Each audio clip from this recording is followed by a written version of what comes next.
Então, muitas das jornadas, da parte de tarde, agradecendo a todos a presença e a disponibilidade que estão a dar e continuarão com certeza a dar a estas jornadas. Como sabem, hoje da parte de tarde, o figurino não será propriamente o da conferência tradicional, mas o da mesa redonda, e para isso, como principais intervenientes, temos entre nós o professor João Duque e o professor Nuno Santos, que polarizarão, digamos assim, o diálogo e o debate. A primeira intervenção caberá ao professor João Duque, a segunda ao professor Nuno Santos. Em seguida, entre eles, enfim, colocarão reciprocamente uma ou outra questão e a partir daí abrir-se-á o debate a todos os presentes, onde todos poderão colocar as perguntas que assim acharem por bem. No entanto, agradecemos que, ao fazerem estas perguntas, o façam por escrito, por chat, não é? E não oralmente, para que seja mais simples para todos, particularmente para o professor João Duque e para o professor Nuno Santos, responderem às questões que lhes forem colocadas. Portanto, nesse sentido, eu dou desde já a palavra ao professor João Duque. Muito obrigado, e a começar sem micro, agora uns rituais novos que temos que nos habituar. Agradeço, antes de mais, o convite por participar nestas jornadas, que saúdo também a temática, que acho muito interessante e atual, e agradeço também a palavra dada pelo professor José Cássio. Eu agradecia, enfim, que alguns de vocês, pelo menos, mantivessem a câmara ligada, porque tenho alguma dificuldade em falar para o ecrã em negro, quando desaparecem as caras todas, gosto de ver, mas tenho pelo menos aqui os meus colegas que me permitem ver rostos, porque é algo muito importante para a comunicação. E também porque eu optei desta vez não escrever completamente, certamente tenho de escrever depois, mas não escrever completamente o texto e também não ler, que nestes meios torna-se quase impossível. E por isso mesmo a comunicação é importante. Bom, na temática geral das jornadas eu vou repetir certamente algumas coisas, pelo menos pelo título da conferência inaugural, em que eu infelizmente não pude estar, do professor Grilo. Há aqui certamente algumas coisas que vão ser repetidas, depois há em alguns temas mais a seguir também. E eu propus algumas variações sobre a fraternidade, que na prática implica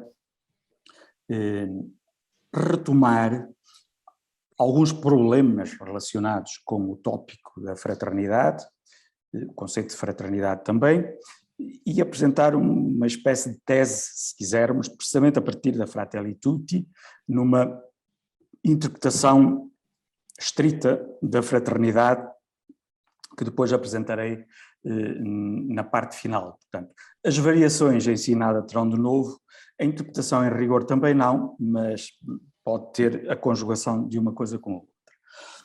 É habitual começarem-se os discursos sobre a fraternidade, pelo menos num conjunto de filósofos que têm abordado o assunto até recentemente, precisamente pela sua relação com a Revolução Francesa. Nós sabemos que o tópico da fraternidade não surge com a Revolução Francesa, isso é mais do que sabido. Aliás, algumas das críticas que lhe são feitas até se deve precisamente a isso. A Revolução Francesa é conhecida pelas três grandes palavras do seu lema, e considera-se que, enfim, a liberdade, depende do conceito de liberdade, mais ou menos terá sido trabalhada intensamente nos últimos séculos, que o conceito de igualdade, que também, enfim, tem os seus recantos algo problemáticos, nomeadamente a partir do momento em que se começou a trabalhar o conceito de diferença e, portanto, coloca em causa o conceito de igualdade, mas que terá tido algum desenvolvimento, sobretudo social e político, que o conceito de fraternidade terá desaparecido, em parte, do MAP. Há quem diga que é porque falta o pai comum, o famoso pai comum, que seria eventualmente Deus da tradição cristã, eventualmente. Como veremos mais à frente, fica no ar a questão de se a referência ao pai comum, primeiro por ser pai comum e depois por ser pai masculino, não levantará ainda mais problemas relativamente à questão da própria fraternidade do que constituiu. Bom, há um texto muito interessante que eu penso que mais à frente irá ser abordado também, do Jacques Derrida, chamado As Políticas da Amizade, em que ele faz uma crítica bastante forte à utilização da categoria da fraternidade por parte da Revolução Francesa. E faz essa crítica precisamente na medida em que identifica, enfim, de uma forma um bocado unilateral, mas identifica a questão da fraternidade com a ideia de fratria, em certa medida, com a ideia até tribal, ou seja, da redução simplesmente familiar, laços de sangue ou não, depois tendendo-se para o conceito de amizade na constituição de grupos tribais, que significa tendencialmente fechados sobre si mesmos.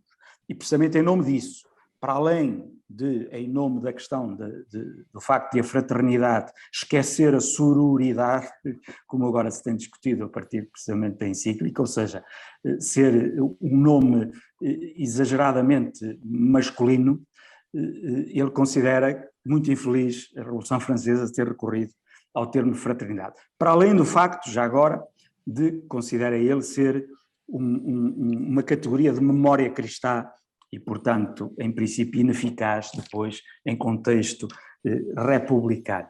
É claro que parece-me, já agora chamo aqui à colação um pequeno texto publicado em italiano, em francês, não foi publicado no original, do Jean-Luc Nancy, em que ele coloca em questão esta posição algo radical de Derrida, mas o que me parece do Derrida, na interpretação da fraternidade como tribalismo, e como tribalismo machista, ainda por cima, é uma consideração pouco universalista da ideia de fraternidade, que é precisamente aquilo que pretende a encíclica Fratelli Tutti, ou seja, abordar um conceito universalista de fraternidade, diríamos da forma mais simples, seria dizer todos os humanos são irmãos, irmãs.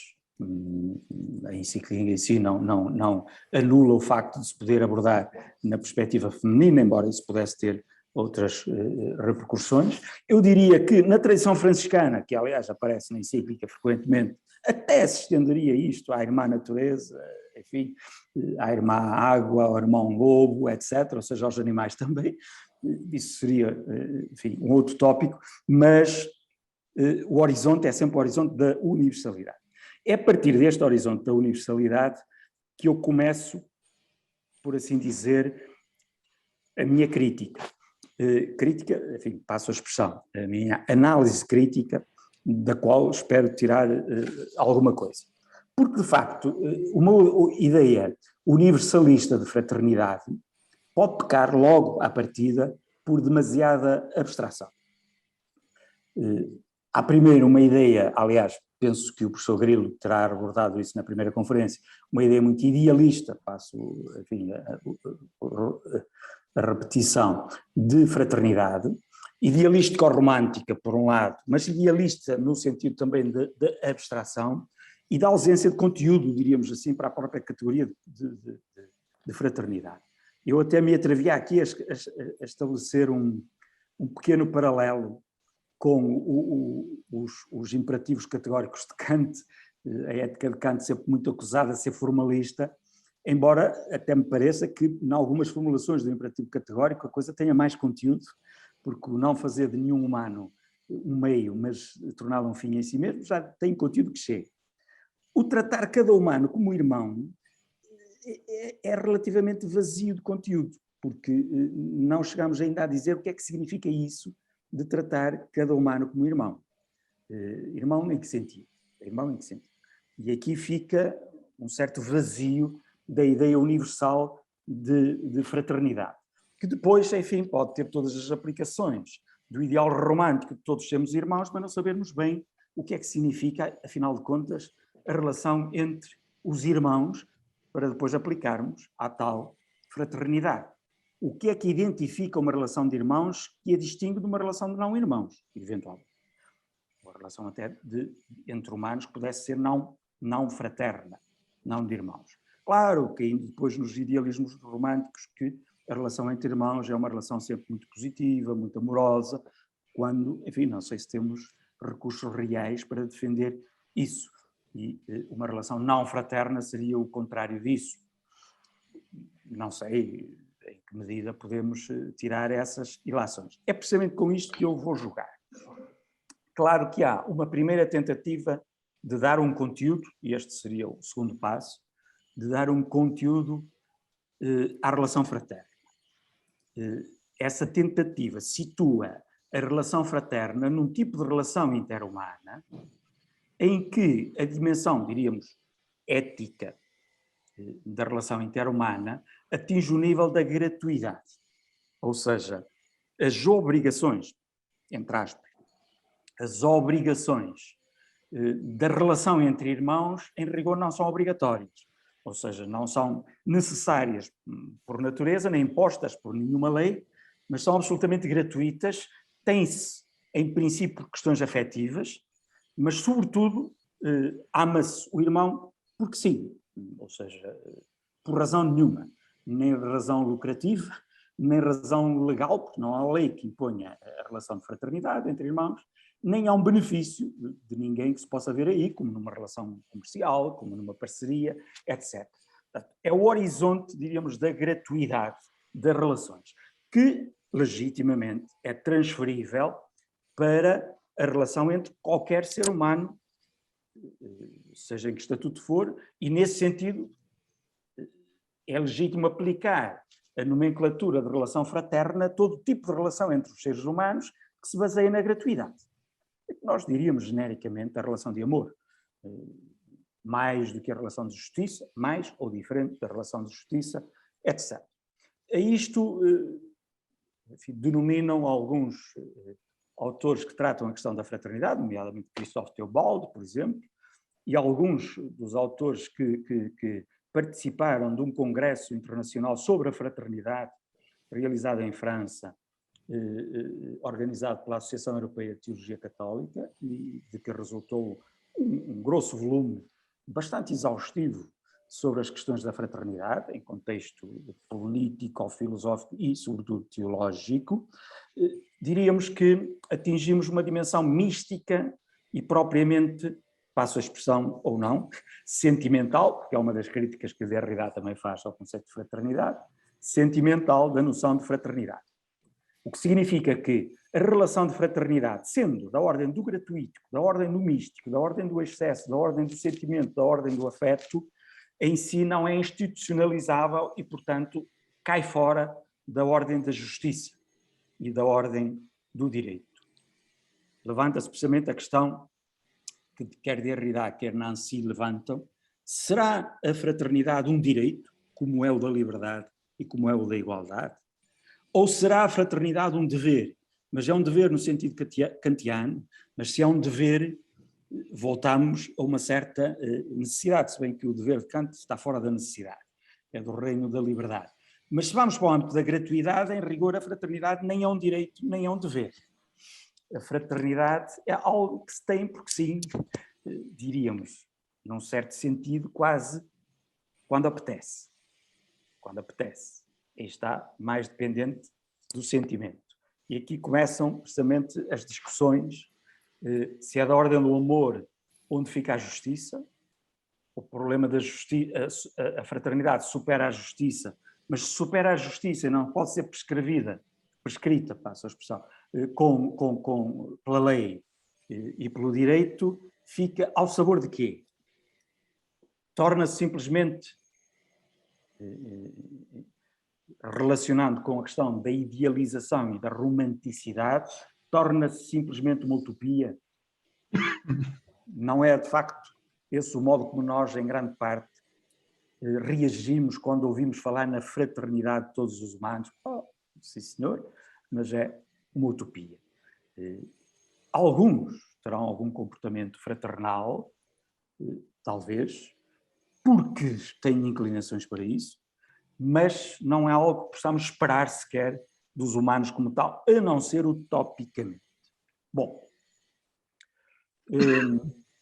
perante, diríamos, a crítica feita por Derrida, que, por assim dizer, fecha a fraternidade num âmbito muito restrito da tribo, e a crítica a esta ideia universalista de fraternidade, mas que ao tentar dar algum conteúdo à fraternidade, a coloca no âmbito do excesso afetivo e sentimental, mas nunca depois aplicável institucionalmente, diríamos que o apelo do Papa Francisco fica um bocado em maus lençóis, porque o apelo do Papa Francisco à fraternidade ou é interpretado no sentido do apelo aos grupos de amigos, aos grupos de irmãos, uns contra os outros, em certa medida, ou um apelo muito vago, universal, ao ideal mais ou menos utópico do sentimento fraterno, sem capacidade de uma articulação social e política, a que ele chamaria a famosa amizade social, e, portanto, com algum contexto institucional. Para aprofundar a questão entre estes dois extremos, eu proponho uma passagem relativamente rápida, porque tentarei ser rápido no total. Há raízes da ideia de fraternidade, quer há raízes familiares, diríamos mais físicas, de sangue, e depois na sua expansão simbólica para além das relações de sangue, quer ao impacto que essa abordagem dos irmãos, da relação entre os irmãos de sangue, de que a Bíblia, por sinal, é bastante abundante e de modo frequentemente problemático, como nós sabemos, para, a partir daí, voltar a uma ideia mais aberta de fraternidade, mas não tão vaga, talvez, como uma ideia genérica, simplesmente, de relação gratuita. A base da metáfora da relação entre irmãos, fraterna, é sem dúvida a relação entre irmãos, chamemos-lhe assim, de sangue. Esta questão, no artigo do Jean-Luc Nancy, é bastante discutida, o que é que significa isto do sangue. Mas a nossa relação habitual de que os irmãos são os filhos, pelo menos do mesmo pai, ou pelo menos da mesma mãe. Eventualmente do mesmo pai e da mesma mãe. Não entro aqui num debate mais psicanalítico de qual seria a diferença da origem no pai e a diferença da origem na mãe. O Nancy explora aqui uma ideia muito interessante do leite materno como constituição da fraternidade e da autoridade do pai como outra constituição da fraternidade bastante diferente. Que seria interessante explorar, mas enfim, também convém não exagerarmos com estas distinções. Bom, partindo, diríamos, desta ideia inicial de que o que inspira o conceito de fraternidade é, em primeira mão, a relação entre irmãos, filhos dos mesmos pais, portanto, irmãos de sangue, poderíamos falar neste contexto claramente de difícil fraternidade. Se o Levinas fala de difícil liberdade, como é evidente, pelo menos na noção de liberdade que o Levinas defende, eu estenderia isto aqui a uma difícil fraternidade. Bom, em primeiro lugar, retomando Derrida, a noção de fraternidade com base no sangue, na família, é uma noção tendencialmente etnocêntrica, familista, portanto familiocêntrica, e nesse sentido demasiado tribalista. O que significa que se estendêssemos simplesmente esse significado à noção de fraternidade entre os seres humanos, nós diríamos que a humanidade se divide em múltiplos grupos de irmãos. Irmãos são aqueles que têm um tipo de relação muito próxima devido a algum fator, seja o fator de sangue, seja o fator de afinidade. E, como é evidente, isso origina fratrias, diríamos, origina confrarias, e as confrarias, em rigor, são grupos que se estabelecem pela distinção entre o interior e o exterior, tendencialmente na exclusão do exterior, porque à confraria só pertence o grupo dos irmãos que verdadeiramente pertence à confraria. Portanto, essa ideia de fraternidade seria sempre uma ideia que aproximaria os laços entre determinado grupo de seres humanos, mas excluiria todos os outros seres humanos. Bem, isso é a base depois de um conceito etnográfico também, ou etnocêntrico da fraternidade, que eu concentro normalmente no conceito geral de tribalismo.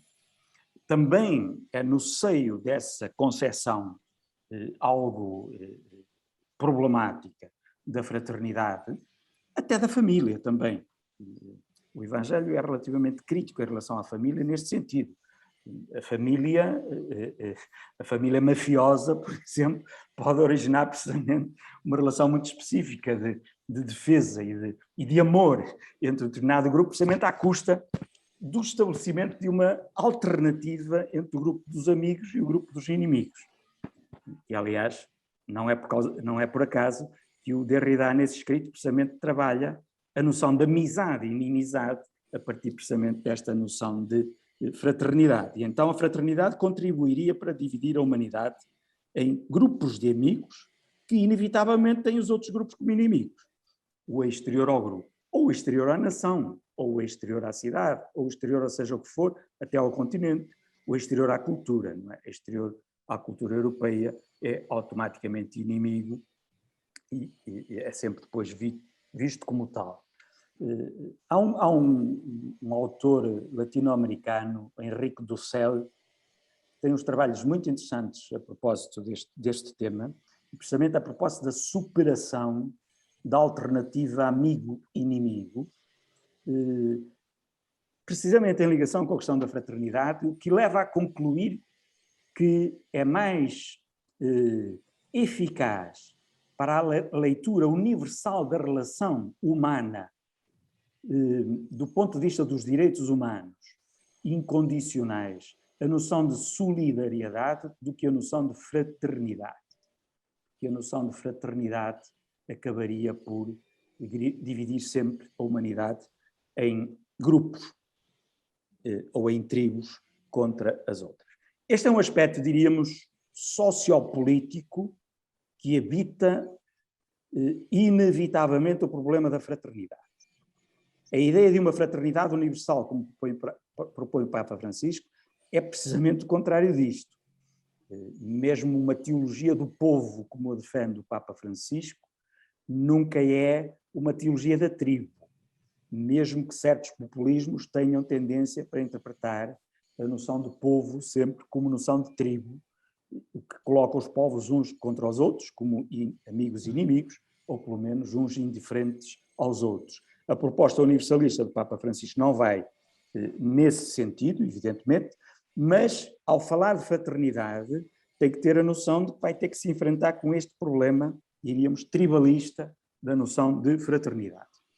Um outro problema mais psicanalítico é todo o problema do desejo mimético, formulado pelo Girard, e que leva à violência entre irmãos. Quer dizer, temos aí o Caim e Abel explicitamente, e muitos outros episódios mais ou menos míticos da nossa cultura, mas nem é preciso, quer dizer, na prática basta a história das nossas famílias, em geral, para percebermos que a própria proximidade e a própria partilha das mesmas origens e também dos mesmos desejos, precisamente o desejo mimético, ou seja, o desejar porque os outros desejam, ou desejar porque os outros têm, desejar o mesmo pai porque é pai dos outros, desejar, no caso do Caim e Abel, o mesmo favor do pai porque o outro tem, levam a um conflito muito próprio entre irmãos.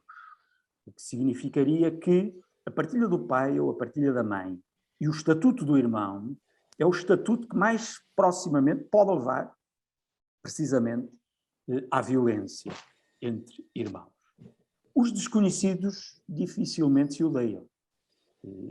Odeiam-se, de facto, os próximos e os conhecidos. Claro que isto tem base numa dinâmica de medo, como nós sabemos, politicamente o Hobbes tratou isso muito bem, mas é um tratamento, enfim, relativamente banal, pelo facto de nós termos medo de perder algo, temos medo de perder o nosso lugar, é que reagimos com base nesse medo, violentamente, e daí surgem todos os conflitos de irmãos. Escrituristicamente, isso é mais do que documentado. Há uns trabalhos muito interessantes do professor Wenan de Lovaina sobre esta questão dos irmãos, das relações de irmãos na escritura.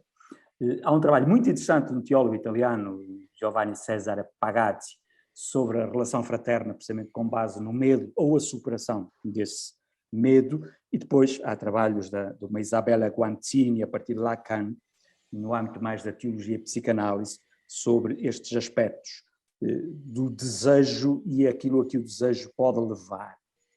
Um reverso deste medo, eu diria um reverso positivo da fraternidade, e essa vai ser a base de que eu vou partir depois para a parte final, é precisamente porque, na medida em que um irmão, possuindo um irmão, não sendo filho único, possuindo um irmão, tem que abdicar da totalidade, tem que abdicar de ocupar o terreno todo, tem que dividir parte da sua existência, tem que dividir o seu lugar ao sol, como diria o Pascal, não é? Com outro, pelo menos com outro, e eventualmente com vários outros. Essa experiência que de facto pode levar a toda a dinâmica do ressentimento, toda a dinâmica da violência, pode levar, por outro lado, à dinâmica de nos reconhecermos no nosso limite, ou seja, de reconhecermos que a nossa existência só é possível na medida em que demos lugar a outro. Claro que há dois modos de dar lugar a outro, e esta será a chave. Diríamos que o episódio de Caim e Abel, sem entrarmos em exegese, temos aí o professor José Carlos Carvalho provavelmente a ouvir, ele depois que analise, mas não, este é um dos episódios mais tratados na escritura, a questão do Caim e do Abel. Evidentemente que nós podemos aceitar dar lugar a outro simplesmente dividindo os espaços. E, portanto, diríamos numa espécie de possível indiferença de um a outro, cada um ocupa os seus espaços e não nos aproximamos, que é um conceito que eu vou utilizar a seguir, o conceito da proximidade, não nos aproximamos nem nos cruzamos, no sentido de potencialmente podemos ocupar o mesmo espaço. Isso seria, se quisermos, a fraternidade na indiferença. Claro que ninguém gostaria de chamar a isto fraternidade, mas seria uma possibilidade, ou seja, aceitarmos que não somos únicos no mundo, mas que temos o nosso espaço e no nosso espaço somos únicos. Na prática vai dar ao mesmo. Ou seja, somos absolutos. Simplesmente respeitamos que haja outros absolutos, mas outros absolutos em relação aos quais temos que ser indiferentes, na medida em que não nos dizem respeito. Como sabemos, o modelo da relação fraterna do episódio Caim e Abel não é esse. Em vez da indiferença, exige-se o cuidado. A relação fraterna, se não pode ser uma relação de indiferença, ou se torna numa relação de conflito pela posse do mesmo, ou então torna-se radicalmente no seu inverso, que é uma relação de responsabilidade de um pelo outro. Onde está o teu irmão? Serei eu, por acaso, o responsável pelo meu irmão? Precisamente. E aí se situaria o núcleo do conteúdo da relação fraterna. Uma relação fraterna entre dois humanos, ou entre um humano e um não humano, é a relação através da qual alguém assume responsabilidade por algo. Em função de quê? Poderemos manter a noção de gratuidade, diríamos. Porque sim. Mas um porque sim que depois terá que ter alguma articulação de algum modo, mesmo institucional, ou seja, há uma espécie de obrigação. A obrigação ética que no caso do episódio de Caim e Abel está na pergunta, na interpelação, diríamos. Deus, a consciência, a ética, interpela e por isso exige, nesse sentido, não é uma obrigação aleatória, simplesmente sentimental, exige a responsabilidade pelo irmão. É o único núcleo onde eu encontraria um conteúdo para a fraternidade universal, que não é simplesmente tribalista, porque não é em função de laços, seja do que for, mas também não é simplesmente abstrata, mas tem um conteúdo muito específico, que é o conteúdo da responsabilidade pelo outro concreto.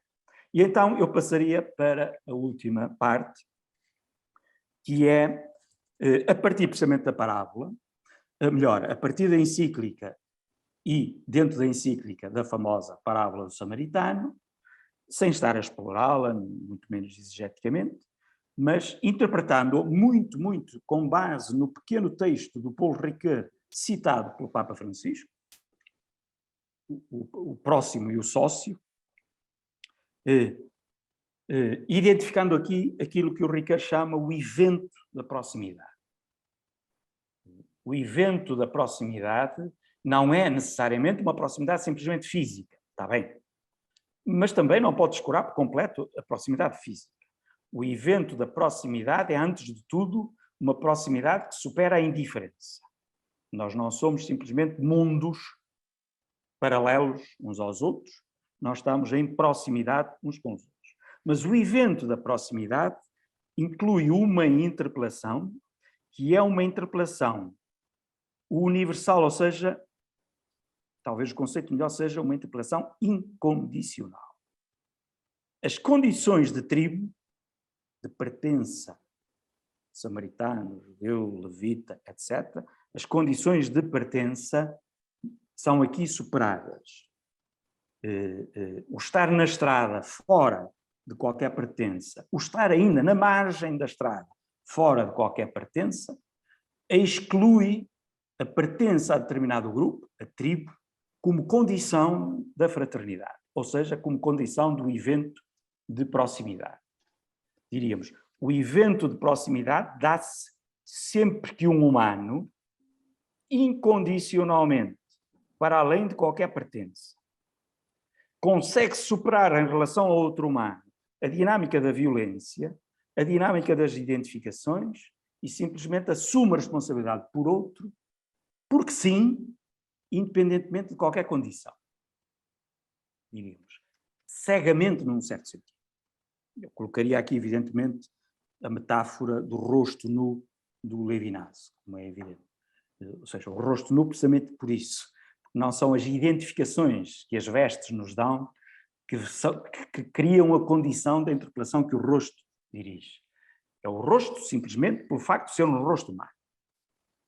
Nas condições da discussão atual pode ser um rosto animal, pode ser um rosto da própria natureza, seja o que for, uma realidade exterior a nós que, na sua situação concreta, carnal, concreta, é ocasião de nos ser dirigida uma interpelação à responsabilidade por. Essa condição carnal, concreta, é precisamente a condição da vulnerabilidade. Eu diria que a proximidade é o estar perante uma vulnerabilidade concreta, um rosto nu, que instaura o evento de proximidade e que é a origem da fraternidade. Para além do sangue tribal, mas para além também da abstração simplesmente idealista da fraternidade, concretizando-a naquele rosto nu. Para terminar mesmo, isso não invalida, a partir do texto do Ricoeur, que esta interpretação, como o caso da parábola do samaritano, possa resvalar para o idealismo sentimental. Se não há nenhuma lei que me obrigue a tratar do que está na margem da estrada, se não há nenhum contexto institucional que me obrigue a isso, diríamos assim, o facto de uns terem passado ao largo e o outro se ter compadecido tem a ver simplesmente com o sentimento de compaixão de uns e o não sentimento de compaixão de outros. E permaneceríamos sempre na terra da vontade, diríamos, de um excesso de sentido, como lhe chamam Nancy, nunca enquadrável institucionalmente. Voltando ao texto do Ricoeur, como é possível, que esta é sempre a dinâmica de toda a filosofia do Ricoeur, como é possível relacionar este excesso de sentido presente na mística da fraternidade com a organização sociopolítica que possa dar corpo institucional à prática da fraternidade. Caso contrário, por um lado, se legalizamos a fraternidade, passo a expressão, não é que seja ilegal, mas se a tornarmos simplesmente cativa da lei, anulamos a fraternidade enquanto tal, porque anulamos a dimensão excessiva da própria fraternidade. Então torna-se mais uma lei entre outras. Se a deixarmos completamente fora do aparato legal e jurídico, e portanto do âmbito da justiça, deixámos-la ao sabor dos sentimentos, o que significa, na prática, sempre como um ideal utópico de realização. Como é possível a fraternidade social suficientemente estável, suficientemente garantida, ganhando corpo nas instituições?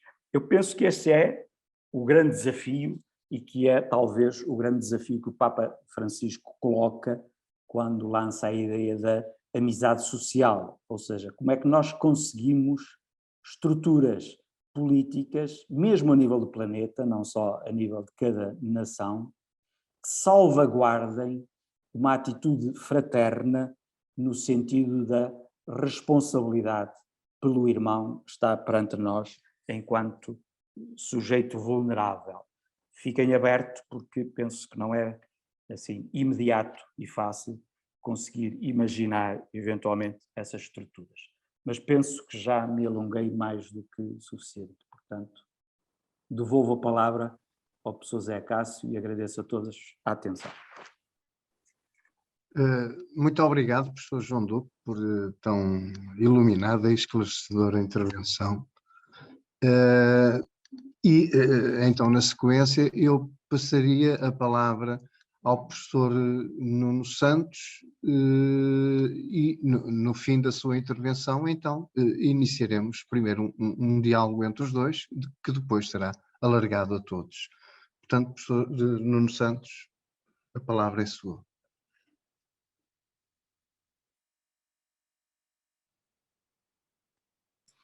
Boa tarde a todos, não sei se me estão a ouvir agora. De facto, começo por saudar, obviamente, os nossos vistos, os professores, os alunos. Este é, de facto, o primeiro ato de fé, não vemos praticamente ninguém e, portanto, num contexto de jornadas de teologia, este é um ato de fé que se pode ter e a certeza que, certamente, muitos estão a acompanhar estas jornadas, têm sido, até agora, pelo menos, tão interessantes.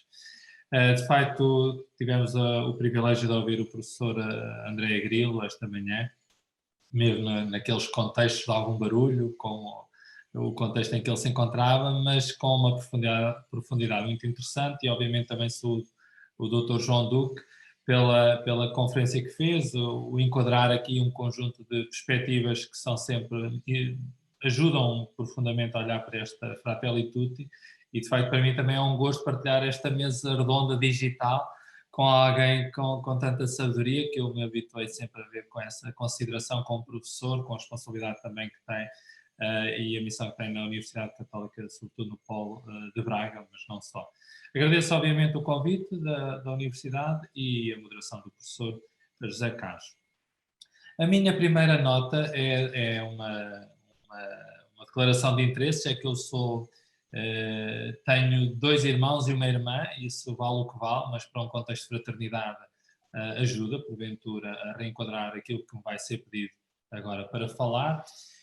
E o facto de ter sido pároco, sou sacerdote, o facto de ter sido pároco de 15 comunidades ao longo de cerca de 10 anos, também me permitiu experienciar encontros e desencontros, sobretudo numa dimensão mais comunitária, no sentido mais prático disto que nós vamos aqui abordando de uma forma teórico-prática.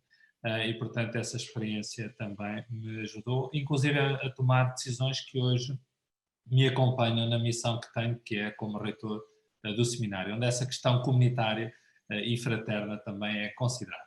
Eu pedi agora para partilhar aqui um bocadinho da tela, espero conseguir. Isto às vezes a tecnologia não nos deixa, mas eu penso que vamos conseguir. E penso que isto está a funcionar.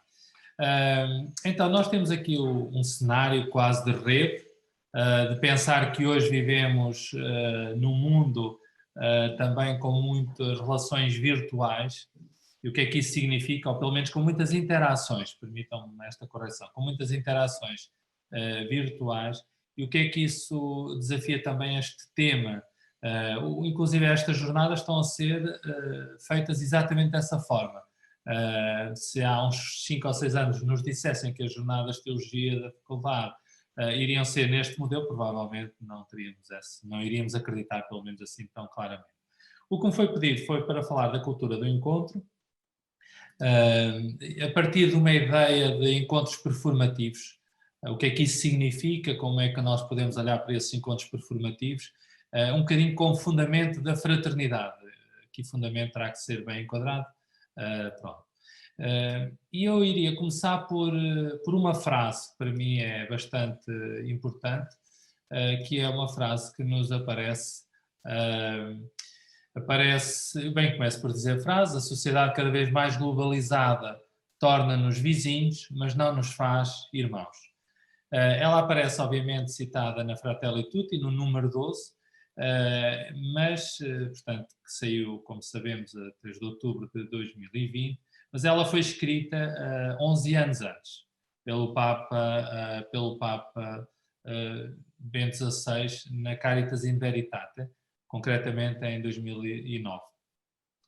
E é uma frase, para mim, que me faz pensar o contexto e os desafios, ou seja, uma sociedade que nós habitamos, não podemos pensar noutra sociedade senão a nossa, neste momento, e a teologia também se faz nesse contexto concreto, dessa realidade que nos pertence, que nos é dada como encarnação, também como privilégio, como possibilidade de habitar e de vivermos, de celebrarmos humana e a nossa humanidade e a nossa divindade. Torna-nos vizinhos, de facto, cada vez mais globais, parece que estamos mais próximos uns dos outros, mas isso não é suficiente nem garante que sejamos irmãos, ou que porventura sejamos, de facto, capazes dessas relações mais profundas. De facto, não é... A questão da fraternidade não é tanto uma questão de distância física ou mesmo virtual, é mais uma questão de relação. E o Papa, nesta Fratelli Tutti, insiste no 251, no número 251, insiste um bocadinho na ideia que é preciso fazer crescer uma cultura de encontros, ou de encontro, melhor, cultura de encontro, que supera as dialéticas que nos colocam um contra o outro. E nós fazemos seguramente muito dessa experiência também nas nossas comunidades, mas também nas nossas famílias. Esta fraternidade idealizada, como há pouco escutávamos, muitas vezes não passa disso, é demasiado idealizada e pouco real e concreta. Nós precisamos de enfrentar a realidade tal como ela nos surge e, efetivamente, nós percebemos que há muito encontro, mas também há muito desencontro. E o Papa desafia-nos permanentemente, também, obviamente, pelo Evangelho, que já é esse desafio, fazer crescer uma cultura de encontro. E diz mais adiante, no número 217, que é preciso gerar processos de encontro. E aqui parece-me que começa algo de novo, que é o encontro não está garantido, é preciso gerar processos de encontro. É qualquer coisa como uma tarefa, uma missão que nos é confiada, mas que precisamos de realizar. Aqui ver se a minha parte tecnológica não falha. Então, somos feitos de encontro, eu diria somos feitos de encontro e desencontro, e no princípio é a relação. O que é que nós pretendemos dizer quando dizemos encontro? É apenas uma relação entre duas pessoas, mais pessoas? O que é que distingue um encontro de outros encontros? Nós temos encontros formais, profissionais, pastorais. O que é que distingue um encontro de outro encontro? De facto, o Buber fala muito nesta ideia da relação, obviamente. No princípio é a relação. Nenhum ser, nenhum género existe isoladamente, nós vivemos nessa relação, todos somos em relação, acontecemos em relação. Eu diria que não nos podemos dizer fora dessa relação. Mas às vezes a relação, como dizíamos, é encontro e também é desencontro. Às vezes o outro é visto como uma ameaça e, portanto, precisamos de ter algum... Às vezes olhamos para o outro como uma ameaça. É um dom, mas nem sempre é fácil olharmos para o outro como um dom.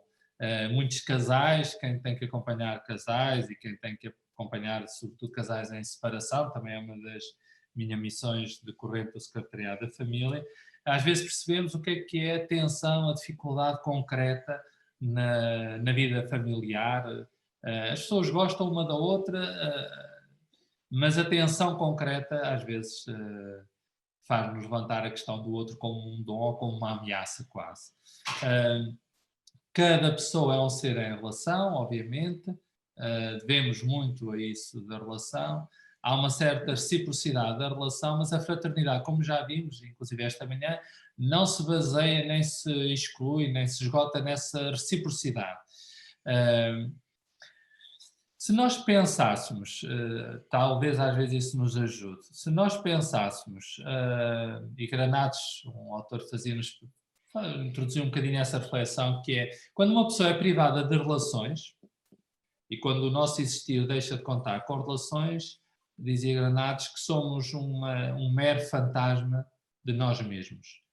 E, portanto, o Papa Bento XVI, na Caritas in Veritate, fala e diz, e muito bem, que o contexto atual exige um aprofundamento crítico e axiológico da categoria da relação. O que é isto da relação? Não se pode ficar apenas nas ciências sociais, apesar do contributo que é bastante. A teologia tem que também ter uma palavra neste capítulo, não podendo prescindir das outras ciências. Mas, de facto, há aqui um desafio, sempre inacabado, obviamente, mas de repensarmos esta categoria da relação. Há ainda, dentro deste pensamento, obviamente, muito de Martin Buber, há uma necessidade, ainda se calhar muito teórica, dita assim, mas é a passagem do ser-se com ao ser-se entre.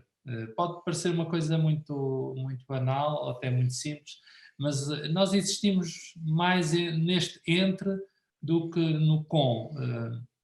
Este ênfase ao entre como lugar em que o eu e o tu se encontram, no fundo. Porque o que é que acontece muitas vezes na relação?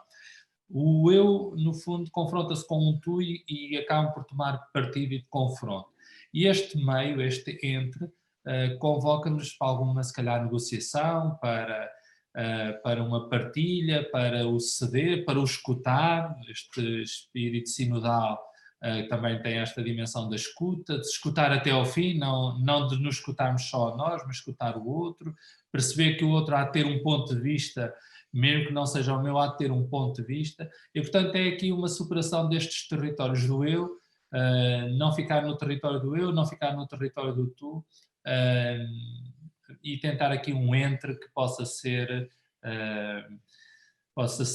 lugar de diálogo, possa ser lugar sobretudo de encontro, uma espécie de fronteira de contacto que permite essa proximidade.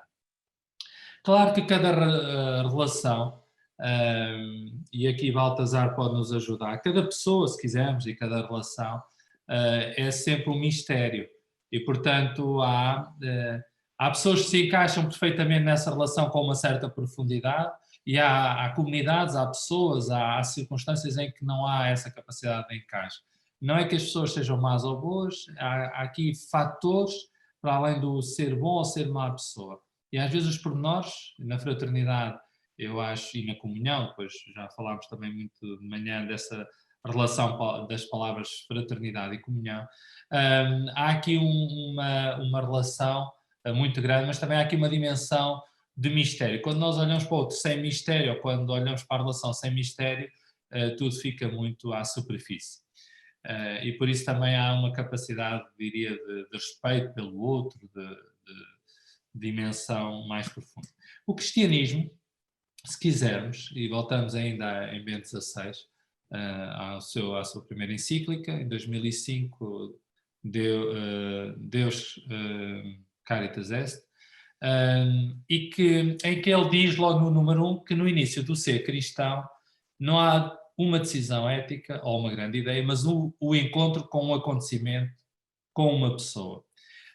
E de facto este encontro, ou seja, o cristianismo parece que se baseia exatamente aqui neste encontro com Jesus, com um ponto de partida. Num encontro sempre inacabado, bem entendido, mas é um encontro fundamental. Dá à vida um novo horizonte e desta forma um rumo decisivo. E isto é que faz, diria, alguma diferença, se quisermos, na capacidade que temos hoje mesmo como mensagem de promover este encontro, de criar condições para que este encontro seja relido.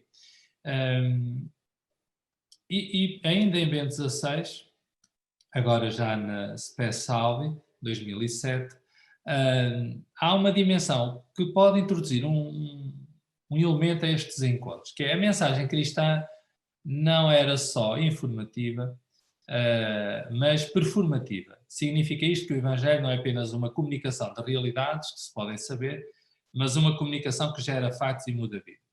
Ora bem, como eu dizia, há pouco há encontros e encontros. Há encontros que mudam vidas e há encontros que nos criam bloqueios, que nos chateiam, que nos atrapalham a vida.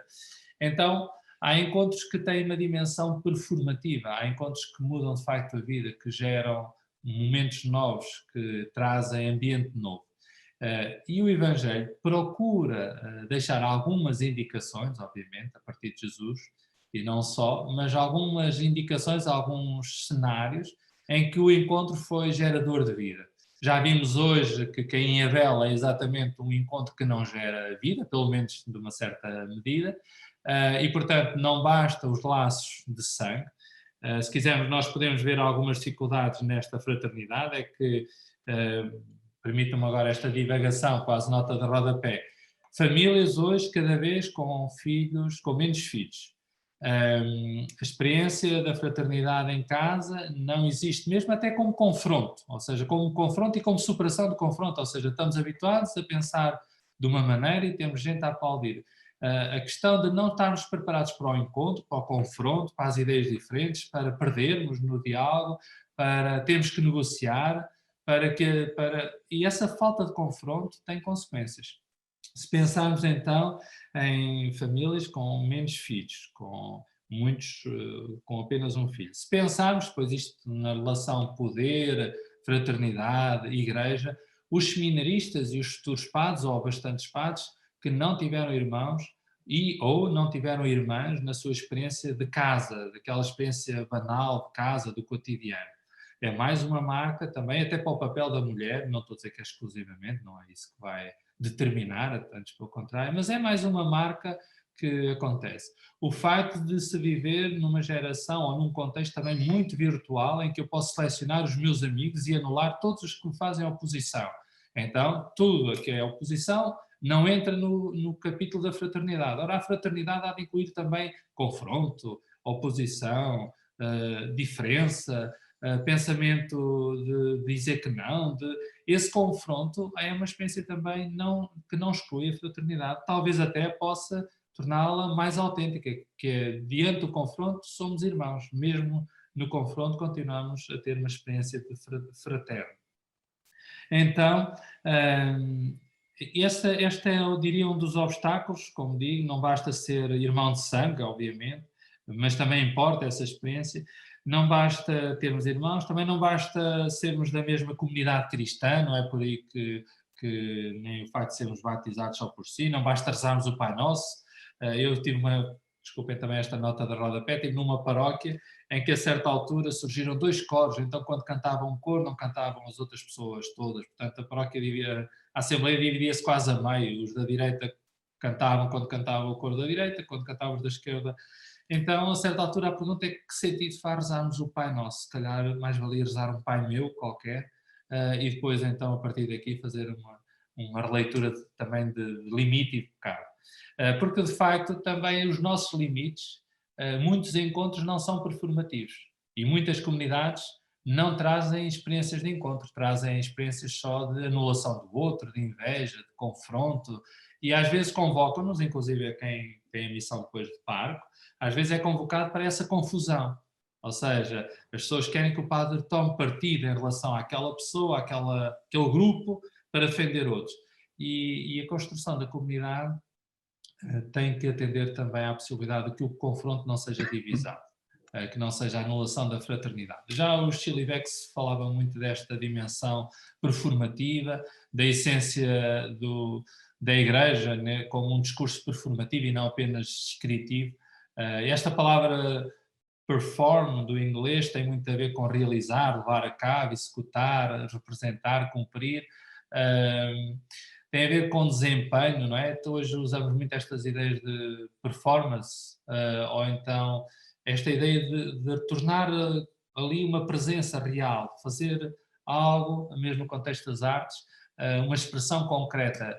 Hoje de manhã, uma das frases que me ficou do André Gril, do professor André Gril, que me fez pensar um pouco na sua formulação, é que ele dizia que nós não podíamos entrar na igreja como num teatro, como se recorda.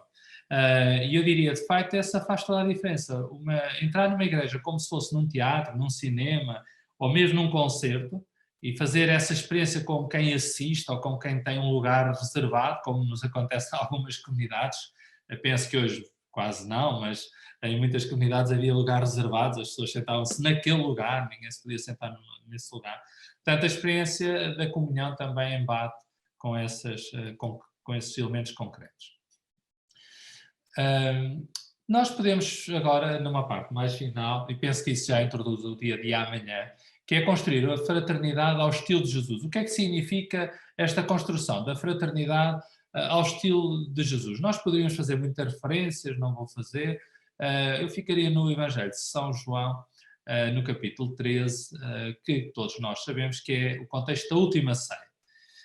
E às vezes eu penso mesmo do que é que nós falámos hoje. O que é que a fraternidade acrescenta entre igualdade, entre, por um lado, a liberdade? O que é que a fraternidade é um dever, como punha aí muito bem esta questão agora o professor João Duque? É, por um lado, um dever, é uma responsabilidade nossa, é um direito. O que é que a fraternidade traz? Não sei, a imagem que se calhar que vou usar é muito banal, mas centremos-nos numa refeição. Uma coisa é não ter alimento, é ter fome realmente, é querer me sentar à mesa e não ter nada para comer.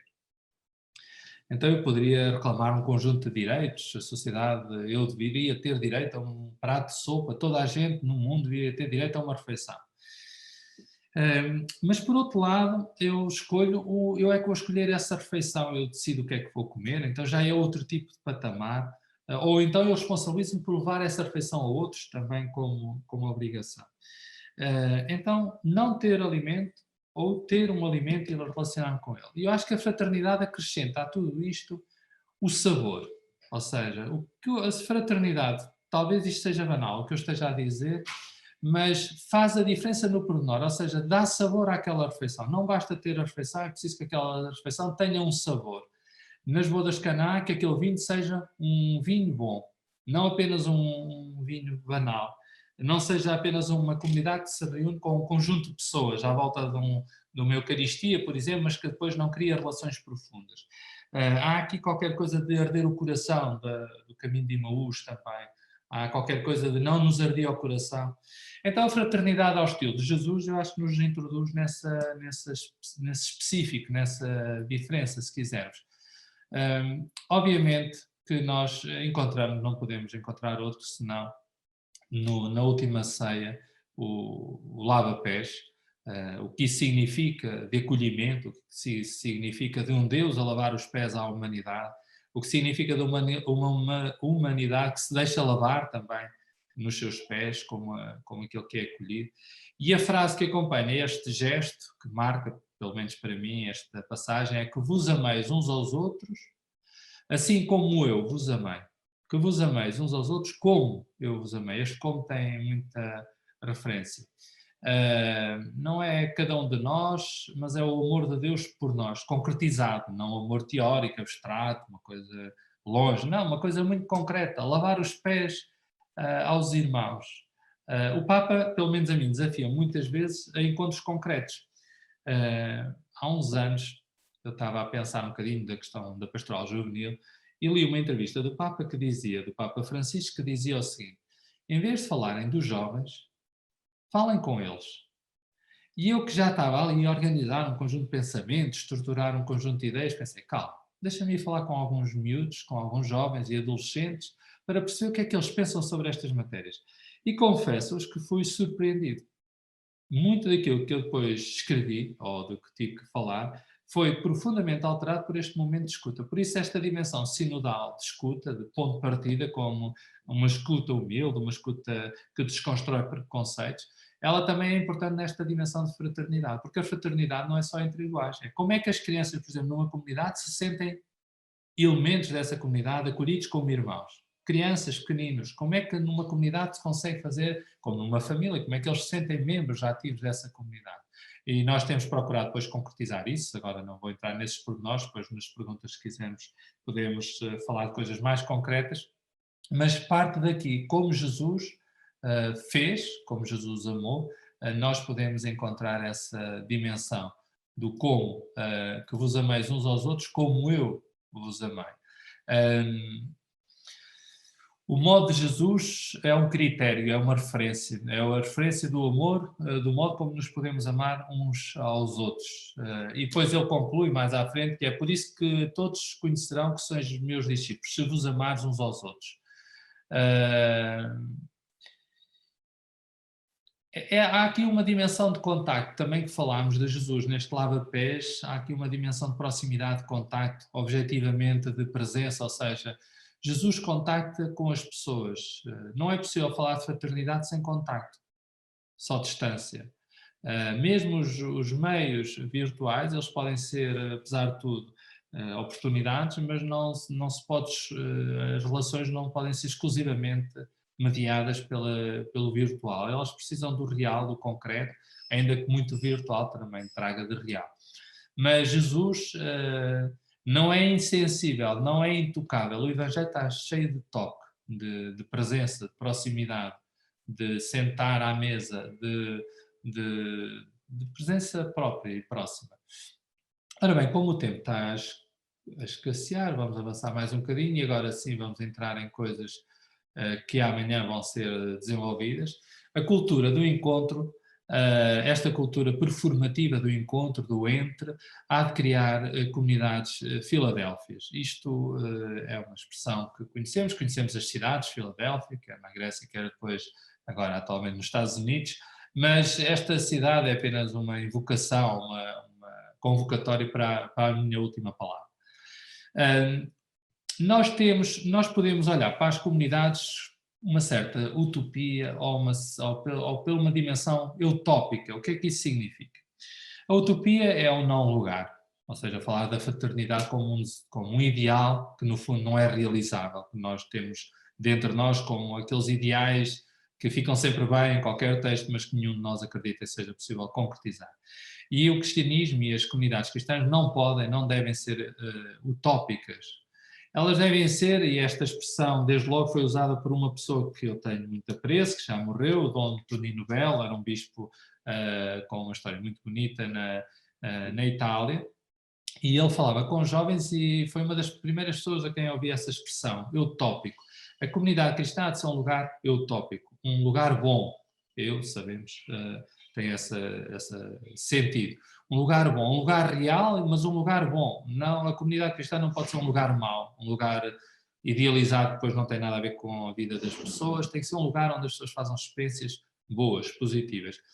E é uma comunidade, uma comum unidade, obviamente, criar unidades permanentemente, mesmo nessas tensões que existem sempre, não há comunidades sem tensões, como é óbvio, como também não há famílias sem tensões, como não há, eu diria, irmãos sem tensões, uns que são melhores ou piores, a vida também tem altos e baixos, mas há aqui uma dimensão escatológica de peregrinação também nas comunidades, porque a própria palavra paróquia é uma palavra quase escatológica no sentido de paraoikos, de estarmos a aproximar-nos de uma casa, mas a casa definitiva é sempre a casa de Deus e, portanto, nós somos apenas e só peregrinos, as comunidades são apenas lugares de peregrinação. E, portanto, como comunidade, e isso penso que depois, ainda que possa parecer teórico, depois é feito coisas muito concretas e práticas, a comunidade há de ser um lugar de construção filadélfica, se quisermos. Filo, já sabemos, amigo, pressupõe alguma reciprocidade. Adelphos tem a ver com esta dimensão de fraternidade, de irmãos, portanto uma comunidade de irmãos e amigos, ou de amigos e de irmãos, e isso significa que mesmo quando nós não somos amigos de todos, porque isso também tem uma densidade, nós devemos procurar, e aí estamos outra vez no contexto do dever, devemos procurar criar condições para a fraternidade, para criarmos uma comunidade de irmãos, nas suas diferenças, nas suas tensões, mas no encontro. E o primeiro grande encontro, pelo menos para mim, o primeiro grande encontro é com Jesus. Não há outra maneira de começar a história e de deixar que as pessoas façam essa experiência sempre, para que nós não sejamos confronto uns contra os outros, mas sejamos todos centrados ou recolocados a partir de uma base maior. E para mim a fraternidade, se quisermos depois, a comunidade, ela parte de um encontro pessoal com Cristo, mas ela desemboca sempre numa dimensão relacional. Ou seja, uma comunidade é também uma comunidade de encontro com o Senhor, mas depois de encontro com os irmãos, onde nós fazemos essa experiência de irmãos.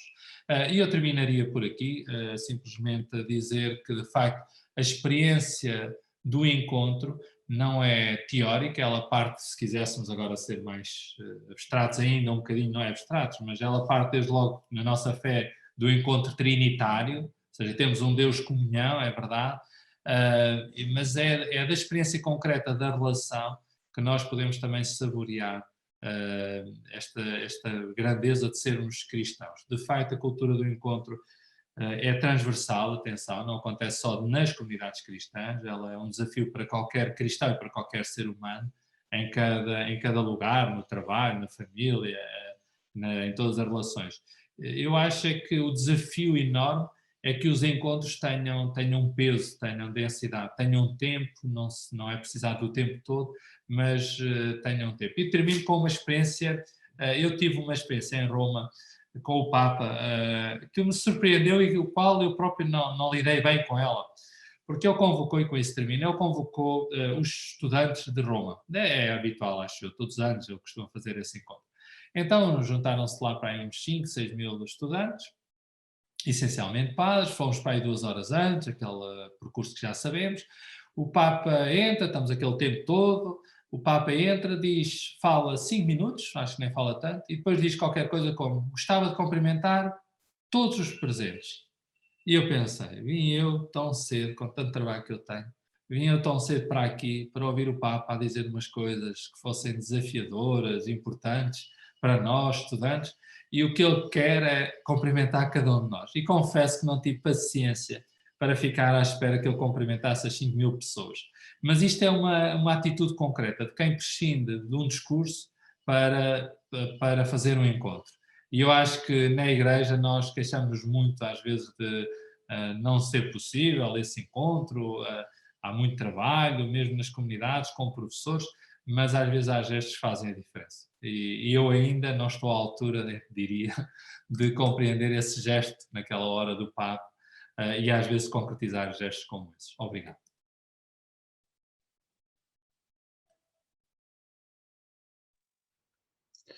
Muito obrigado, professor Nuno Santos, por tão interpelador e sugestiva intervenção.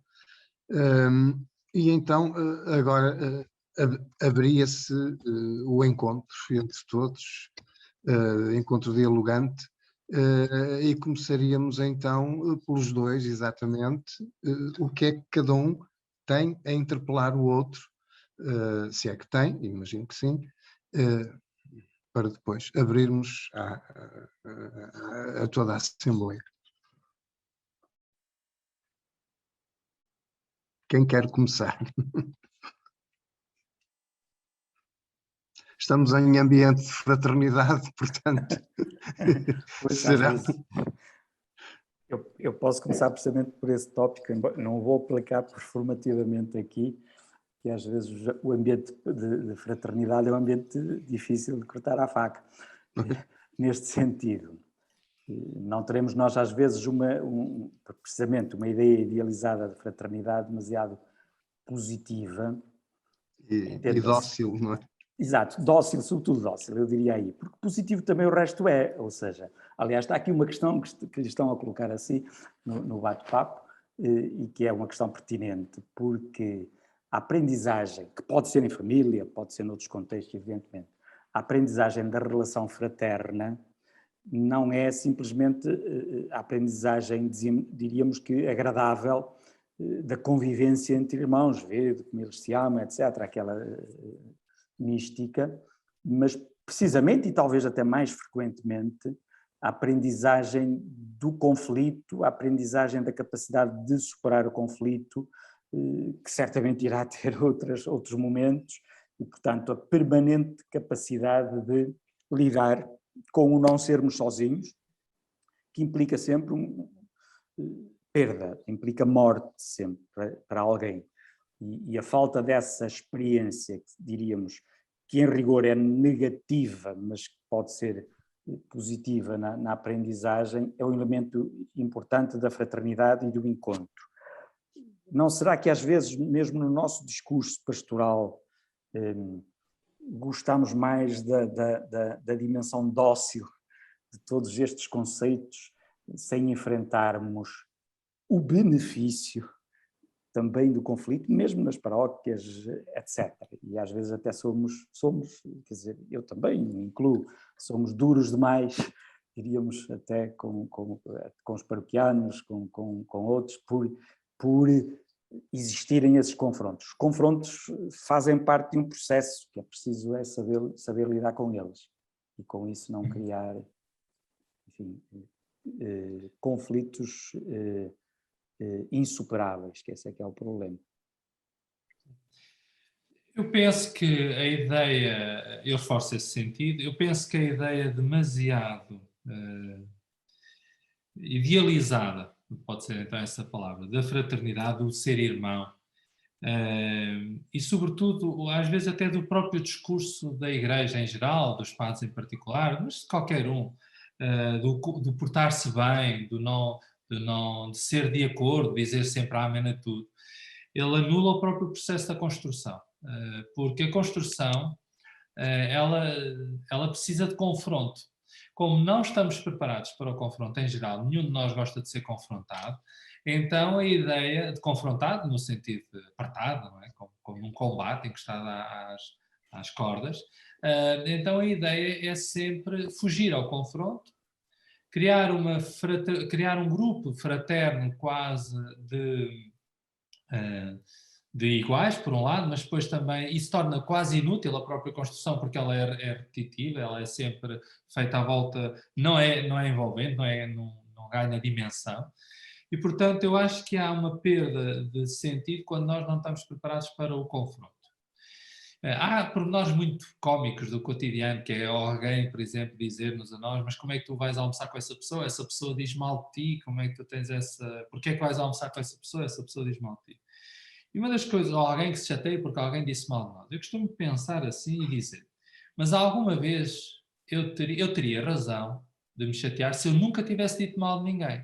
E eu acho que isto não é uma grande confissão, mas eu já disse mal de muita gente também, e digo mal de alguns colegas, e chateio-me também com algumas perspectivas, e discordo de algumas visões, e acho completamente errado algumas opções. Agora, tenho para mim a noção que não sou a única pessoa no mundo e que há outras visões, e algumas até reconheço mais tarde que foram as mais acertadas, ou seja, com as cartas que eu tinha em cima da mesa e com a minha limitação, com o meu ponto de vista, naquela hora eu defenderia uma ideia. 3 anos depois, correndo um conjunto de experiências, tendo ultrapassado, eu até diria: olha, ainda bem que não seguiram a minha ideia, porque de facto esta ideia acabou por resultar tão bem ou melhor do que a ideia que eu tinha. Portanto, eu diria que há uma certa imaturidade quando se idealiza a fraternidade. Agora, para estar preparado para o confronto, agora passamos a uma fase seguinte, é preciso ter efetivamente uma base. E o maior problema, e por isso é que a fraternidade vive coisas psicoafetivas e vive de coisas pequeninas e grandes, quando nós não temos efetivamente uma base, quando temos dúvidas sobre quem somos, sobre o reconhecimento nosso, o valor que temos, essas coisas todas, então, comparo, quando sou confrontado, eu penso que está em jogo a minha autoridade toda. Portanto, eu, a partir do momento, fico naquele momento em que ou fazem o que eu mando, ou então eu não tenho autoridade nesta comunidade. E, portanto, há uma perda de autoridade psicológica, psicoafetiva mais, decorrente de uma má análise, que é: eu sou a minha autoridade. Não, eu sou apenas um membro daquela comunidade que partilha com outros um conjunto de decisões. Claro que, como numa família, alguém tem que decidir, no limite alguém tem que decidir, mas até chegarmos à decisão, há tempo para discussão. Eu, com os meus bispos, posso dizer isso, temos diálogos engraçados, às vezes absolutamente discordantes, mas eu costumo dizer sempre assim, não vale a pena nenhum de nós estar nervoso, porque no final toda a gente sabe quem é que manda, e não sou eu. Agora, até chegarmos a esse momento, temos que discutir isto, temos que discutir, porque é uma falta de caridade, na minha opinião, não falarmos abertamente daquilo que sentimos. E o Papa, e voltando aqui, usa uma palavra grega que eu não gosto nada, parresia, ou então alguns já puseram em português, parrésia, não sei se isso faz sentido, se não, mas pronto. Usa uma palavra que me destoa completamente no meu ouvido, confesso, mas que é exatamente isso, falar com abertura, com verdade, E o maior erro da fraternidade é, de facto, esse adocicar da relação, que depois não só não ajuda a construir, como às vezes até é falsa, ou seja, até parecendo que é um caminho certo, acaba por ser o caminho mais frágil, porque acaba por ser o caminho de uma certa falsidade. No fundo, não somos irmãos, nem nos cuidamos como irmãos, tentamos é não dizer nada que ofenda o outro, ao ponto de vivermos assim de uma certa harmonia. Portanto, eu acho que a fraternidade precisa de confronto, mas precisa depois de estrutura afetiva para aceitar esse confronto, não como um ataque, mas como uma discussão, de construção de uma comunidade, como diria, escatológica, a caminho, uma comunidade que não tem aqui morada permanente, somos apenas peregrinos de algo muito maior. Muito bem. Vamos então abrir agora o diálogo, digamos assim, ou transformar o diálogo em triálogo e por aí fora. Para ser mais prático, eu vou ler aqui a primeira questão que se dirige ao Padre Nuno Santos. Padre Nuno Santos, pela sua experiência de vida e de reitor de seminário, partindo da sua partilha de que os seminaristas sem irmãos podem ter um percurso mais exigente na sua formação de futuros padres, como podem aprender a praticar as relações com os outros, com a ternura, o acolhimento, o cuidar das feridas e dores de cada paroquiano? Como fazer para termos párocos mais papás de todos, com relações mais profundas com cada um? Eu acho que uma parte desta questão acabou de ser respondida, mas mesmo assim tem a palavra então. Eu gostava de ser otimista, eu até sou um rapaz muito otimista, sou uma pessoa muito, sempre com um espírito muito positivo, mas eu diria que há marcas que deixam marcas, há situações que deixam marcas. Não era o facto de termos irmãos que nos tornariam mais cuidadores, não é. Mas o facto de não termos irmãos cria-nos desafios novos, isso para mim é claro. O facto de não termos famílias como suporte afetivo, como base, ou seja, eu tenho a sorte de ter uma família onde posso regressar a casa, como eu costumo dizer, eu tenho um espaço onde regresso, efetivamente, tenho um conjunto de irmãos e, portanto, eu tenho essa sorte. Não é suficiente, mas o facto de ter é um privilégio, é um dom que não posso deixar de agradecer, como é óbvio. Não garante tudo, mas ajuda. O facto de ter irmãs, neste caso só tenho uma irmã, mas o facto de viver numa família onde as mulheres têm um papel, onde não há grande stress com os papéis das mulheres, não há lutas, guerras, cada um assume os seus papéis, construção da casa é feita tanto por homens como por mulheres, não, sem isso, não coloca em mim, coloca-me naturalmente diante de uma realidade que é homens e mulheres têm os mesmos desafios, homens e mulheres podem ajudar a construir a comunidade de igual modo. Há papéis diferentes, não há dramas com isso, não há dramas com essa questão. Fazer bem o papel que cada um de nós pode fazer. Agora, como desafiar os jovens seminaristas? Eles vão também responder a uma sociedade que é como eles não saem de outra sociedade, eles são o resultado da sociedade. Portanto, eles vão responder a um tempo em que outros colegas deles também têm essas experiências e, portanto, também o facto de terem essa experiência pode-lhes dar capacidade de ajudar outros a viver essa experiência, por exemplo, da separação dos pais, são aspectos menos positivos, mas depois podem ser ajudas para eles também entender realidades que eu, por exemplo, não posso falar com a mesma propriedade. Para isso, eu acho que era preciso fazer um caminho, e os seminários, em parte sim, em parte não têm essa capacidade, um caminho também não apenas da fraternidade vivida no próprio espaço do seminário, e esse era um espaço onde se poderia fazer experiência de relações, mas onde seria necessário fazer também experiência de confronto, construído e de forma forte, mas também experiências, eu diria, isto precisa de uma componente também psicológica. Há muitos grupos, movimentos, permitem alguns encontros onde estas dimensões são trabalhadas. E experiências também de voluntariado, onde essas dimensões podem ser trabalhadas. Portanto, eu diria que o facto dos seminaristas ou dos padres poderem trabalhar mais em conjunto, de poderem fazer experiências, não com todos, obviamente, mas poder fazer experiências concretas, isso poderia ser uma ajuda. Às vezes o seminário, que tem grandes vantagens, obviamente, então em contextos destes mais ainda, também pode ter uma ideia de fraternidade muito geral, ou seja, muito universal. Temos que nos dar com todos na comunidade. E eu não comentando muito, eu acho que Jesus se deu com todos, mas alguns chamou assim uns nomes pouco simpáticos, aos fariseus, mesmo ao Herodes, não era assim, nem sempre eram só nomes simpáticos, Jesus dizia. Portanto, temos que aprender a viver nesse desafio. Eu diria um bocadinho por aqui, que é essa dimensão. É possível fazer isso, mas é preciso trabalhar essas dimensões. A fraternidade também se cuida, também se trabalha, também se ensaia. O dizer obrigado. Eu acompanho um jovem que não diz obrigado, é uma coisa engraçada, nunca me tinha acontecido. E às vezes digo, então, não diz obrigado? Ele, está bem, obrigado. Não está no contexto dele existencial, não entra essa palavra obrigado, não aparece, não tem irmãos, não está obrigado, não costuma dizer obrigado a ninguém, portanto não tem essa palavra no dicionário, é preciso fazer sair essa palavra.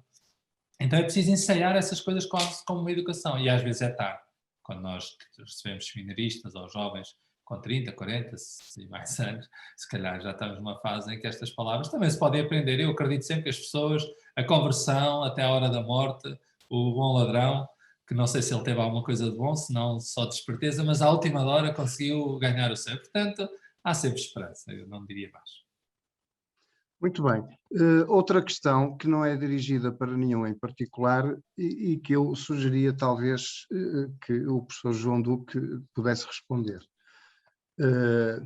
A questão é a seguinte: apesar de compreender a oposição estabelecida entre utopia e utopia, bastante interessante, é também assinalável que o próprio conceito de utopia é por vezes reduzido à sua carga etimológica, não lugar, e não à sua carga histórica. E aqui refere o Thomas More como exemplo deste último caso. Com isto quero dizer o seguinte: o que nesse livro era utópico, nessa ilha imaginária, hoje é um dado adquirido e civilizacional. Por exemplo, a educação igual entre homens e mulheres. Com isto quero dizer que qualquer motivação utópica é mais do que um não lugar, mas também um espaço de fé e esperança. Enfim, um pequeno apontamento, parabéns pela apresentação. Portanto, eu perguntava ao professor João Duque se lhe sugere, se esta interpelação lhe sugere. Faz sentido porque é mais rigorosa relativamente ao conceito de utopia. Eu só utilizei de facto o conceito de utopia até mais do que não lugar, um não conteúdo, em certa medida, ou seja, ficamos por uma ideia vaga de fraternidade que é preciso depois dar conteúdo. A ideia tradicional de utopia sempre foi bastante fértil. Claro que tem sempre os seus problemas, na medida em que pode ser exagerada, de facto, para o não lugar e depois, enfim, levar até aos seus extremos políticos, como aconteceu em alguns casos.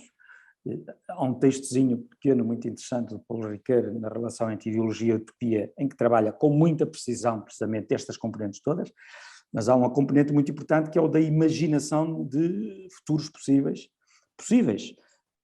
Alguns podem ser impossíveis, mas alguns podem ser possíveis, como aconteceu neste caso de alguns que depois se tornaram realizáveis. Nós poderíamos dizer que podemos imaginar, de facto, uma convivência fraterna, mas aí teremos que dar algum conteúdo suficientemente aplicável e, portanto, concretizável, apesar de tudo, a essa imaginação para que possa vir a ser realidade no futuro. O problema da dialética permanente, utopia, ideologia, se quisermos utilizar assim os dois termos que utiliza o Ricoeur, é quando o utópico é apenas e permanente a ruptura com a situação. E uma ruptura para um lugar não lugar, o que significa ainda sem percebermos bem o que queremos, diríamos. E é verdade que uma certa utopia da fraternidade pode pecar por isso. Pode ser só um nome quando muito com a tal ideia dócil de uma, enfim, convivência pacífica entre os humanos e ficar simplesmente por isso. E isso pode ser muito pouco ou nada para a convivência real entre os humanos. A partir do momento em que, partindo precisamente da difícil fraternidade, o que significa da fraternidade real que nós experimentamos, podemos imaginar uma convivência fraterna entre os humanos em certas circunstâncias, certas condições, nomeadamente até em condições institucionalizáveis, como tentavam as ordens religiosas medievais, por exemplo, os conventos, era uma espécie de tentativa de prática da fraternidade real. Sempre que for isso, é uma utopia no bom sentido, que depois, em rigor, deixa de ser utopia, e que passa a ser uma utopia, passa a ser uma aplicação. Eu acho que nós nunca abandonaremos por completo esta tensão. E, portanto, Nancy, por exemplo, no artigo que eu citei, é muito partidário disto. É muito importante este caráter excessivo da ideia de fraternidade para orientar as nossas ações, nomeadamente políticas até, também eclesiais, comunitárias. Isso é absolutamente necessário. Evidentemente que nos lugares que nós construamos ficaremos sempre aquém de uma fraternidade idealizada, porque viveremos sempre da relação humana circunstancial em que sempre podemos viver. Provavelmente nós humanos nunca conseguiremos anular por completo esta, que não é bem dialética, esta tensão entre utopia e possibilidades reais. Portanto, nesse sentido estou de acordo com quem coloca a questão, precisamente porque a fertilidade da utopia não é de descurar. E por isso nós voltamos ao tema de fraternidade, depois dele já ter sido tentado várias vezes na humanidade, porque achamos que faz sentido voltar ao tema da fraternidade. Muito bem. Agora temos aqui, eu diria, um apontamento que será relativamente consensual, mas que mesmo assim pode ser uma interpelação a que algum dos dois queira acrescentar algo. Para além de comunidade, uma paróquia tem de ser comunidade de grupos, uma unidade na diversidade e saber acolher os muito diferentes na sua diversidade. Comunhão não é uniformidade. Sem estes grupos, a celebração é quase uma ilusão. Eu agora perguntava se algum dos dois quer... Eu posso dizer uma coisa muito simples e depois passo a palavra, porque penso que aqui falará numa perspectiva mais experiencial o Padre Nuno. Aqui coloca-se claramente toda a questão do tribalismo da fraternidade, evidentemente. Ou seja, precisamente uma fraternidade não tribal implica isto que está aqui e que é exigido. Não é só o problema das ilhas individuais para que nós temos tendência atualmente, mas o ressurgir das ilhas grupais, que criam tribos, no fim de contas. Se a fraternidade fosse entendida como confraria, no mau sentido do termo, que eu aprecio muito as confrarias, mas confraria no sentido da criação de grupos fechados, uns perante os outros, ou até uns contra os outros, e, portanto, irmãos são os que pertencem ao grupo, e os irmãos depois do outro grupo e os irmãos do outro grupo, nós constituiríamos comunidades constituídas por grupos de irmãos, mas que, em rigor, a convivência de fraternidade entre os grupos não se estabeleceria. Ora, essa é uma das exigências fortes em qualquer comunidade que hoje tem, de facto, tendência para ser comunidade de comunidades. Provavelmente sempre teve. O problema é que nós tínhamos estruturas, digamos, mais uniformes e que permitia comportamentos mais uniformes. Nesse sentido, não tínhamos tanta percepção da diversidade dos grupos. Agora, é preciso evitar que o ideal de fraternidade fique confinado ao interior de cada grupo. Era a única coisa que me ofereceria a dizer. Padre Nuno Santos, quer acrescentar algo? Há aqui duas partes desta afirmação.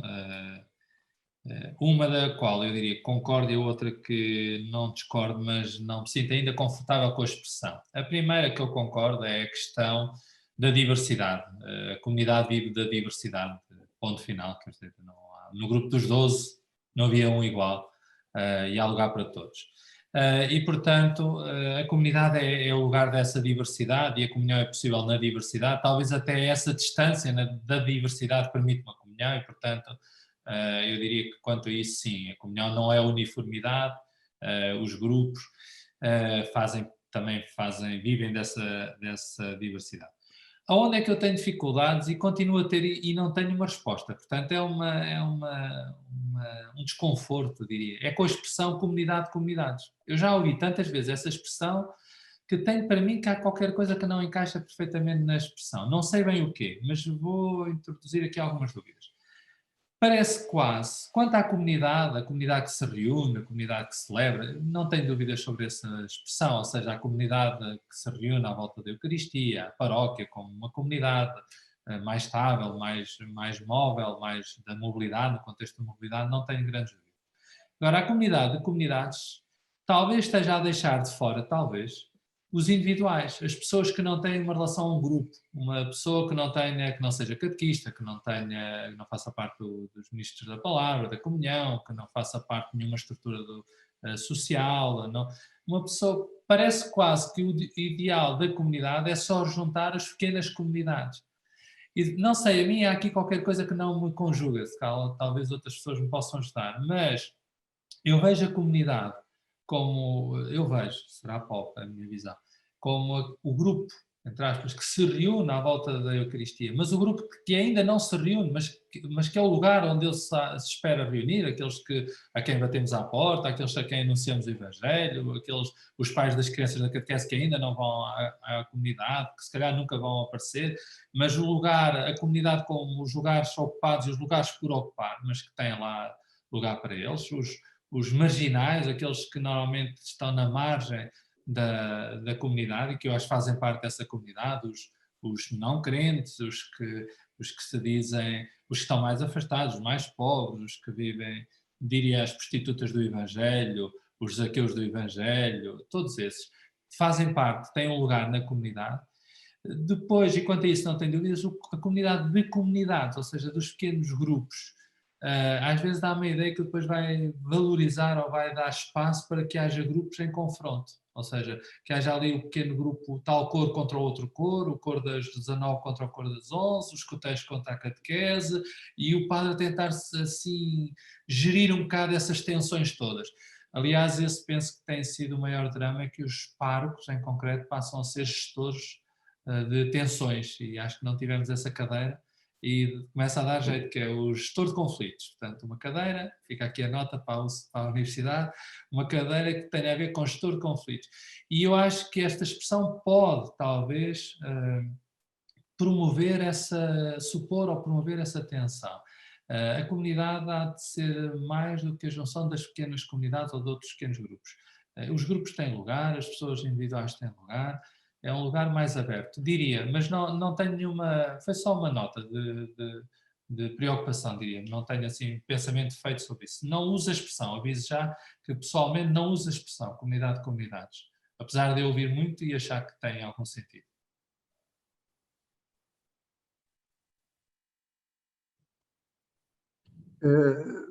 Só uma última frase que está aqui, e agora é mesmo para terminar, e creio que este é mesmo um apontamento, talvez sem resposta. Julgo que deverá ter a ver com família de famílias, em que todos têm as suas famílias.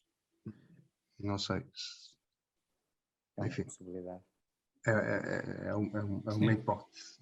Eu só não estou de acordo aí com uma questão que também é aí colocada, de mais relação e menos teologia. Bom, depende da teologia, mas enfim. Eu acho que a teologia teria que ajudar à relação, evidentemente. Claro, uma teologia que não ajuda à relação, então podemos prescindir dela, ou pelo menos prescindir um pouco dela. Mas a relação também tem a sua dimensão crítica e é preciso estar atento a ela, e a teologia pode ajudar a isso. Não contraporia uma coisa à outra.